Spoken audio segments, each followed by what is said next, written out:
Hey guys, so I'm really happy and excited to record this video today. I'm going to show you guys you can finally fix your broken metabolism. And I can almost guarantee you that you've never heard of this way before and that it absolutely works. So before we get started, you guys need to know a couple things about cannabis users.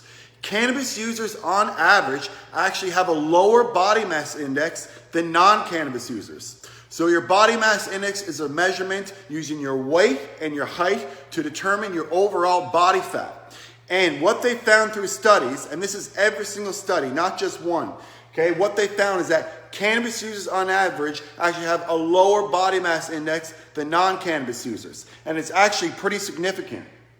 So if you are a cannabis user, your body mass index is about 25.5 on average. That is the average body mass index of a cannabis user, is 25.5. If you are a non-user, your body mass index is about 27.5. So, pretty significant difference, right? We have 25.5 for cannabis users and 27.5 for non-cannabis users. Now, it gets even crazier though when you look at what cannabis users eat. Cannabis users on average, a couple different studies have shown, are eating 600 more calories a day. Right? So that's a lot more calories a day. So we know that cannabis users are leaner on average, lower body mass index, and we know that they're eating more.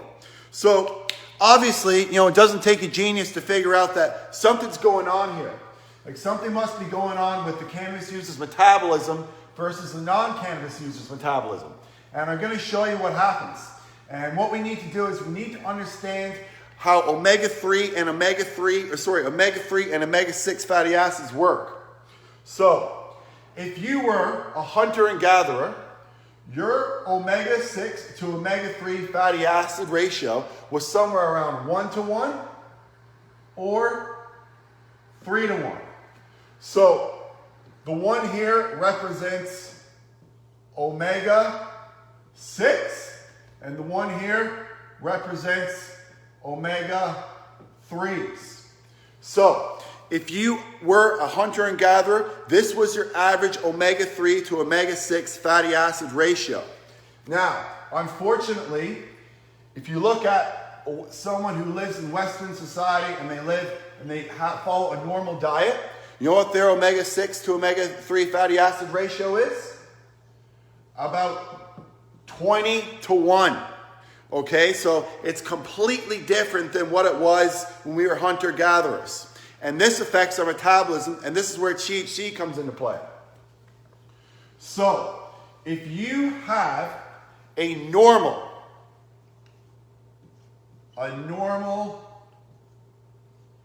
omega-3 to 6 ratio, if your ratio is normal, what happens is you're going to produce a normal amount of endocannabinoids, particularly anandamide and 2-AG. And what's going to happen is they're going to attach to the CB1 receptor, and hopefully if you have a normal omega-3 to omega-6 fatty acid ratio, you end up with a healthy body weight. Okay? Now, what happens if you don't have a normal omega-3 to omega-6 fatty acid ratio? What happens if you're walking around and your fatty acid ratio is, say, somewhere around 20:1? So you have an abnormal ratio.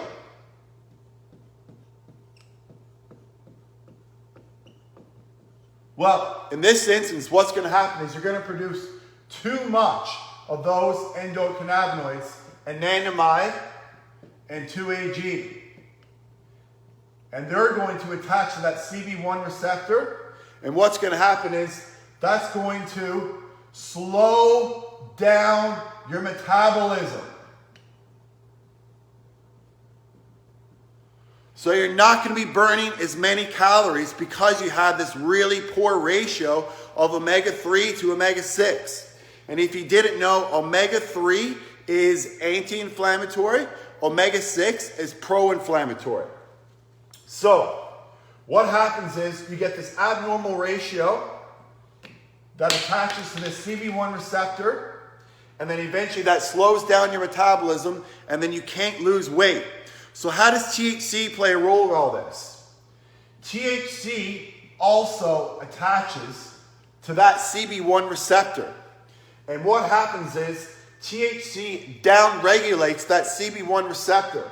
So even when you have an abnormal ratio of omega-3s to omega-6s, and you have a lot of anandamide and 2-AG, even though they attach that CB1 receptor, that receptor is going to be downregulated.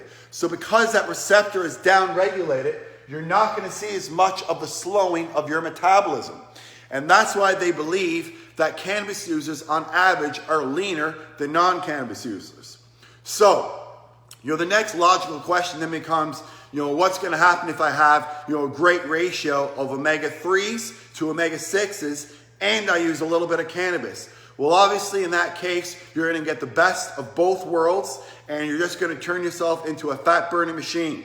So what you want to do is you want to have a really healthy diet, preferably lower in carbohydrates. You also want to exercise really hard 6 to 7 days a week. You want to mix up anaerobic workouts with aerobic workouts. So you should be lifting weights, and you should also be doing some really hard cardio. And then in addition to that, if you use a little bit of THC, it only has to be a little bit once or twice a week. You can cause downregulation of this CB1 receptor. And then what you can do on top of that, if you don't eat a lot of fish, you can take a lot of omega-3 fatty acids. And if you do that all together, you're just going to turn yourself into a fat burning machine, and you're going to rev up your metabolism, and you're finally going to lose that weight. So I really hope that you appreciate this video, guys. I'd be happy to answer any more questions on it. And as always, I'll be back again soon.